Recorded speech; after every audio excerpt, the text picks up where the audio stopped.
Daily. Taste the Daily.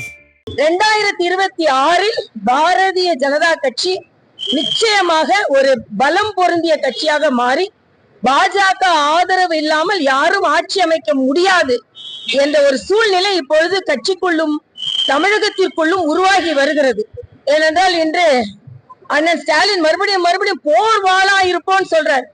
தமிழகத்தின் உரிமைகளை பல இடங்களில் விட்டு கொடுத்ததற்கு அவர்களை மக்கள் மன்னிக்க மாட்டார்கள். அது கச்சத்தீவா இருக்கட்டும். கச்சத்தீவை ஏன் விட்டு கொடுத்தீர்கள்? போர் வாளா இருப்பேன்றீங்க. காங்கிரசுக்கு வால் பிடிப்பவர்களாக இருந்து வால் பிடிப்பவர்களாக இருந்து கச்சத்தீவை தாரை வார்த்தீர்கள் என்று. அதே மாதிரிதான் இன்னைக்கு நீதிமன்றங்கள் முல்லை பெரியாரின் உயரத்தை உயர்த்தலாம்னு சொன்னாலும் உங்க கூட்டணி கட்சி ஆட்சி செய்யறது மறுக்கிறார்கள். தமிழகத்தின் உரிமை அங்கே பாதிக்கப்படுகிறது. அதே போலதான் காவிரி ஆற்றில் இன்னைக்கு தமிழகத்தின் பங்கை சரியாக பெறாமல் அது உரிமை பாதிக்கப்படுகிறது. முதலில் நீட்டை பத்தி பேசும்பொழுது நீங்கள் தான் ஆட்சியில் இருந்தீங்க. அப்போ உரிமையை பறி கொடுத்தீர்கள். இன்று நீங்கள் சொல்லிக் கொண்டிருக்கிறீர்கள். அதே போலதான் இன்னைக்கு டங்ஸ்டனும் அப்படிதான். முதல்ல நீங்க உரிமையை பறி கொடுத்து விட்டு அப்புறம் நாங்க உரிமையை பெற்று தருகிறோம் ஹைட்ரோ கார்பனும் அப்படிதான். அதனால திராவிட முன்னேற்ற கழகம் தமிழகத்தின் உரிமை ஒவ்வொன்றையாக விட்டு கொடுத்து அவர்கள் இன்று கையாலாகத்தனத்தோடு நின்று கொண்டிருக்கிறார்கள். வாய் வார்த்தைகளில் ஒரு வேங்கை வயலில் உண்மையான குற்றவாளிகளை கண்டுபிடிக்க முடியவில்லை என்றால் நீங்கள் என்ன ஆட்சி நடத்துகிறீர்கள்? அதே மாதிரி இன்னைக்கு அன்பில் பொய்யாமொழி பள்ளிகள் எல்லாம் நாங்க உயர்த்திட்டோம் சொல்றாரு. பள்ளிகளின் நிலைமை மிக மோசமாக இருக்கிறது. ஒரு கம்ப்யூட்டர் படிக்க சென்ற மாணவன் ஷாக் அடிக்கிற அளவுக்கு அரசாங்க மருத்துவமனைகளில் கட்டமைப்பு இருக்கிறது என்றால் மிக வேதனையாக இருக்கிறது என்பதை நான் தெரிவித்துக் கொள்றேன்.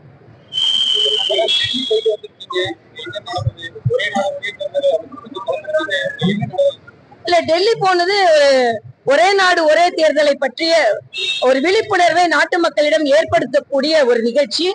ஒவ்வொரு மாநிலத்திற்கும் ஒரு ஒருங்கிணைப்பாளர், இணை ஒருங்கிணைப்பாளர்கள் அவர்கள் பணியமர்த்தப்பட்டு இருக்கிறார்கள். அதில் மாநிலத்தின் ஒருங்கிணைப்பாளராக தமிழகத்தின் ஒருங்கிணைப்பாளர் நானும், இணை ஒருங்கிணைப்பாளர்களாக சகோதரர்கள் நாராயணனும் அர்ஜுனமூர்த்தியும் நியமிக்கப்பட்டிருக்கிறார்கள். இன்னைக்கு மிகவும் ஒரு நல்ல ஆரோக்கியமான ஒரு கூட்டம்.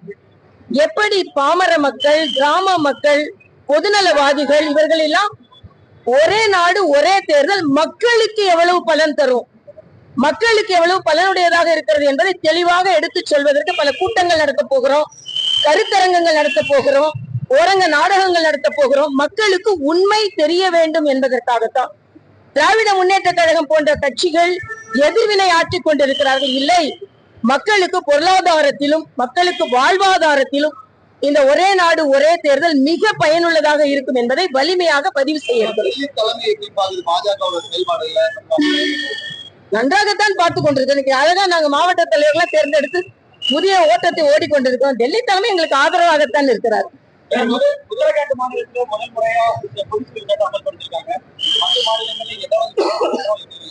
இல்ல, பொது சிவில் சட்டம் என்பது ஒரு ஆரோக்கியமான என்பதை ஒவ்வொரு மாநிலங்களாக உணர ஆரம்பித்திருக்கிறார்கள். ஆனா தமிழ்நாட்டுலதான் எதற்கெடுத்தாலும் சட்டமன்றத்துல ஒரு எதிர்வினை ஆற்றிக் கொண்டிருக்கிறார்களே தவிர எல்லாவற்றிலும் எல்லா திட்டங்களிலும் உள்ள உண்மை தன்மையை புரிந்து கொள்ள வேண்டும் என்பது எனது கருத்து.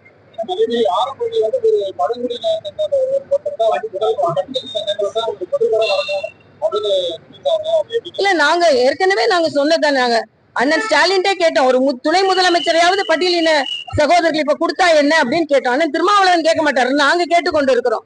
அதனால ஆட்சியில் பங்கு கேட்கலாம். அதனால எல்லாருக்கும் ஒரு சம உரிமை, சமூக நீதி பாதுகாக்கப்பட வேண்டும் என்பதுதான் நமக்கு. இல்ல, 26 இல்ல, அதுக்கு என்ன கால அவகாசம் இருக்கிறதா? தடக்குப்படக்கெல்லாம் செய்யல. அதற்கான வழிமுறைகளை, நெறிமுறைகளை வகுத்துதான் செய்ய போகிறார். பாதகம் செய்பவரை கண்டால் நாம் பயம் கொள்ளலாகாது பாப்பா. மோதி மிதித்து விடு பாப்பா, அவர் முகத்தில் உமிழ்ந்து விடு பாப்பா. அண்மை செய்திகளை உடனுக்குடன் தெரிந்து கொள்ள இணைந்திருங்கள் எம் நாடு தொலைக்காட்சியுடன்.